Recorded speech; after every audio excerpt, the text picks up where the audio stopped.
expresiones como escenario y humanidad, y en esta, digamos, tradición marxista en que nos movemos, ya tú has traído a colación lo que podemos llamar los actores históricos, los sujetos históricos que están en este escenario, ¿no? Quiero decir, hay generaciones, hay grupos sociales, hay grupos de intereses, hay incluso la paradoja que tú decías, ya toda la comunidad científica está de acuerdo. No, siempre en una comunidad científica puede aparecer una voz discrepante. Pero lo gracioso es cuando el expresidente Aznar está diciendo que todo eso de la crisis ecológica es una gran mentira, que eso es un invento de alguien y él se hace una cruzada anti-ecologista o antiambiental o contra la tesis del calentamiento global. Es decir, que hace visible que hay actores políticos que están ocupando en las respectivas crisis posiciones alternativas y detrás de ellos están o no están ciertos grupos de intereses, ciertos grupos sociales, ciertas fuerzas sociales y también ciertos movimientos que o los apoyan o los enfrentan. Yo sé que tú has dedicado una gran parte de tus últimos años, digo, los años más recientes, los últimos tuyos no han llegado tan distantes. Un andaluz vive mucho tiempo, según se sabe, menos que un gallego, pero esto vive mucho. Y me gustaría una reflexión tuya acerca ya de la lucha social y política que supone enfrentar una u otra alternativa, ¿no? Camino al desastre o tratar de sobrepasarlo. Bueno, de las cosas que has dicho, ay, se te ha olvidado una pequeña, ¿no? Que es que la humanidad son hombres y mujeres y hasta ahí mujeres. O sea, que ya son más que nosotros. Y mujeres que se han dado cuenta que existen, que tienen una mirada especial y que quieren ser reconocidas como tales. Es decir, la cuestión de género no será pequeño ya nunca, será siempre una cosa muy grande. Y yo quiero decir, sinceramente, que de esa perspectiva de la mujer, de esa capacidad de ver el mundo con ojos de mujer, los hombres podemos aprender mucho en este tiempo, ¿no? Fundamentalmente en una idea, ¿no? Generalmente, en la especie humana y en la historia de los hombres que conocemos, la idea, la mujer siempre ha aparecido como el ala nutricia de la vida, ¿no? La mujer siempre ha aparecido como el lado no violento, el lado que siempre se ha preocupado de eso, de vivir, de la vida, de dar de comer, de ayudar a vivir, y que el hombre siempre ha sido el heroico, ¿no? El macho, el héroe que superaba toda la batalla, el guerrero, ¿no? Y la mujer siempre ha sido esa que se quedaba en la casa, haciendo esas cosas tan pequeñas como criar hijos, formarlos, darle de comer, cuidar la tierra. Y yo creo que también es muy importante en nuestra memoria histórica que estamos recuperando, recuperar el papel de la mujer imprescindible y de la economía doméstica en lo podemos llamar la perpetuación de la especie. Pero dejando eso y sin pasar por aquello de Andalucía, ¿no? Que tú sabes que Andalucía siempre ha tenido un poder enorme, ¿no? Nunca ha atacado a nadie, pero siempre ha subjugado a todos los que iban a conquistarla. Han terminado viviendo como los andaluces, desde los griegos y fenicios, pasando por los romanos y por los árabes, hasta que nos encontramos ahora, ¿no? Que nosotros somos un lindo pueblo, mezcla de culturas y nos sentimos realmente felices siendo así. Es más, pensamos que vivimos al mundo para vivir y no solamente para trabajar. Pero bueno, eso es otra historia que tiene que ver con esta productividad. Cuando te encuentro en Andalucía, sí, no te dices andaluz, me dices que eres de Jaén, del Jaén de los Olivos. Claro, porque soy de Jaén, ¿no? Y ser de Jaén es casi una categoría metafísica, ¿no? Acuérdate de aquel viejo poema que cantó Paco Ibáñez, ¿no? Andaluces de Jaén, ¿no? Aceitunero altivo. Y sobre todo porque el mundo, un mundo con una tostada de pan aceite por las mañanas, eso es una cosa absolutamente fundamental. ¿No? Te cambia la vida. Eso y la siesta son elementos sustanciales del comunismo, yo creo, ¿no? Y yo creo que el comunismo debe ser una siesta para todos. Dicho eso, Y pan con aceite para todos. Absolutamente, y además en Andalucía tenemos para dar y para repartir, o sea, no tenemos ningún problema, ¿no?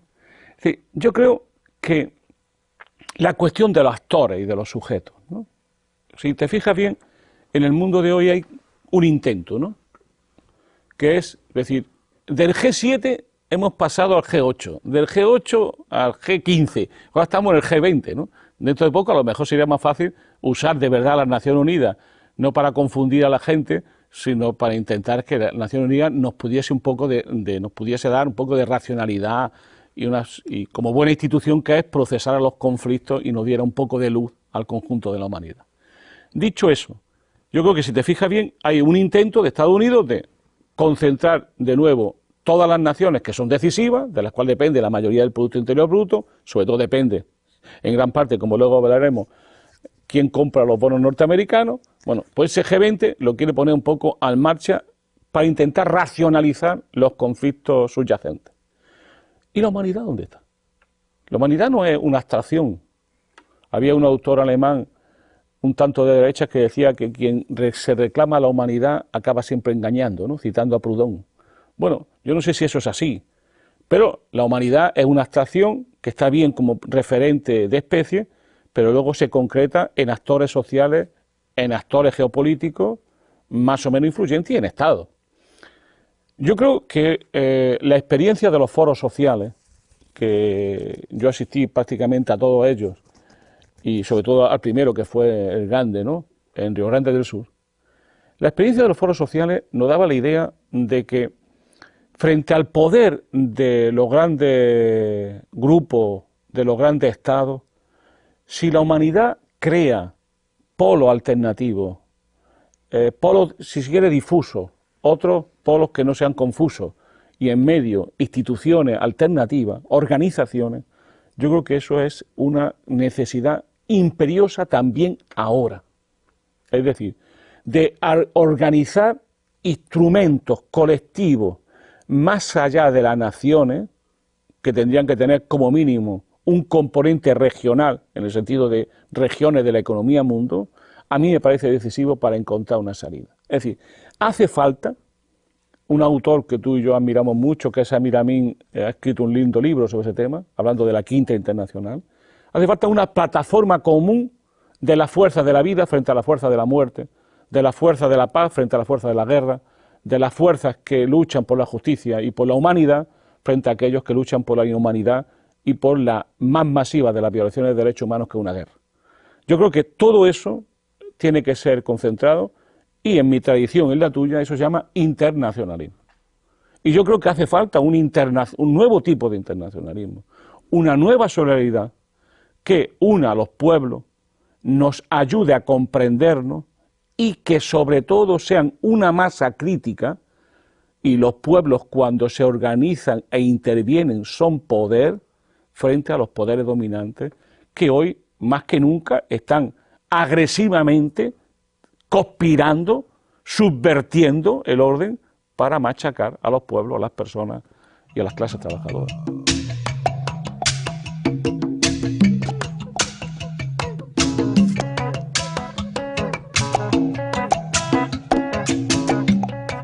No solamente tenemos pueblos organizados,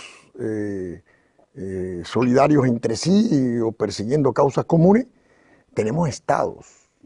Más bien, hace mucho tiempo que en la historia tenemos estados.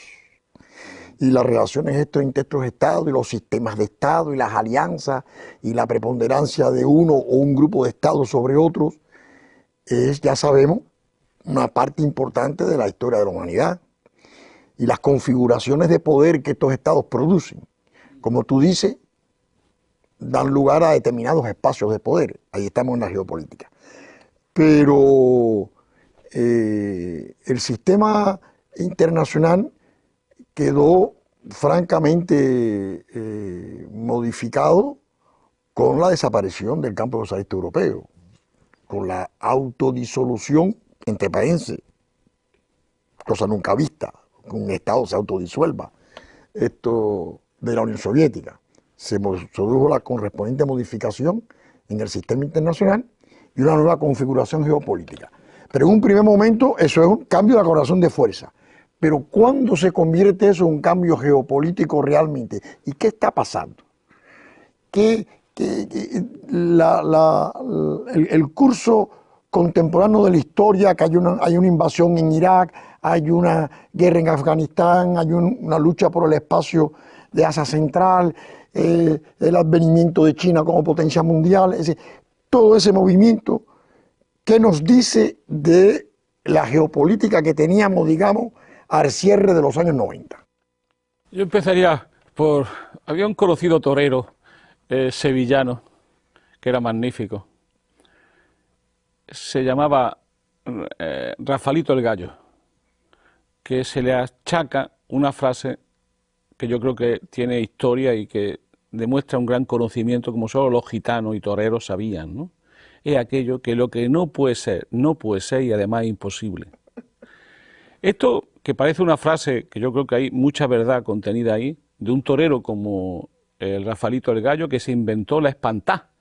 La espantá es una cosa que suele ocurrir en los toros, con los toreros que son, como si dijéramos así, que creen que hay malfario, ¿no? Y entonces esos toreros que ven el malfario se cejan mucho. Rafalito el Gallo miraba mucho al toro cuando salía, ¿no?, del chiquero. Y lo miraba y dice, este viene a por mí. Y cuando eso lo hacía, salía corriendo y se escapaba. Y se inventó la espantada. Que yo No toreaba ese día. No, aquel día no toreaba y terminaba en la cárcel. Bueno, en una de esas cosas, cuando le explicaban por qué ocurría esta cosa, dijo aquella frase que te acabo de decir. Lo que no puede ser y además imposible.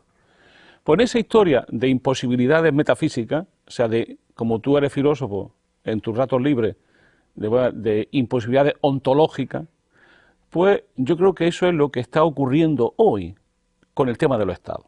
Lo que no puede ser y además imposible. Los estados están ahí, nunca se fueron. Lo que ocurre es que hemos estado viviendo un nuevo tipo de intervención del Estado. Los intervenidos siempre intervienen. No hay moneda sin Estado. No hay mercado sin Estado.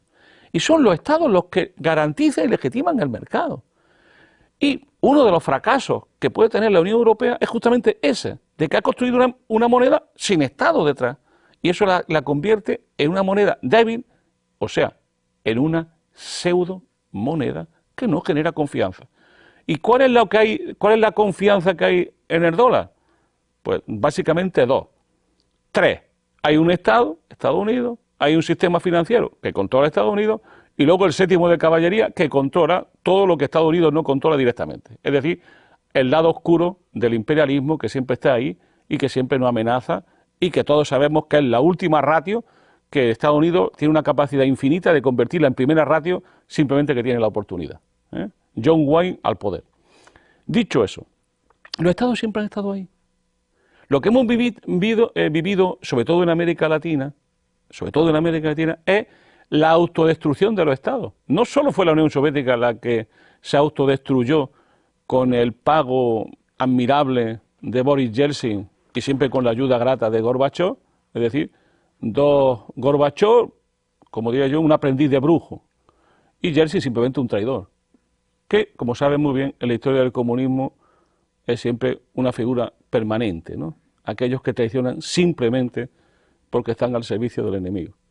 Desde ese punto de vista, yo creo que el problema que estamos viviendo hoy no es solo del retorno de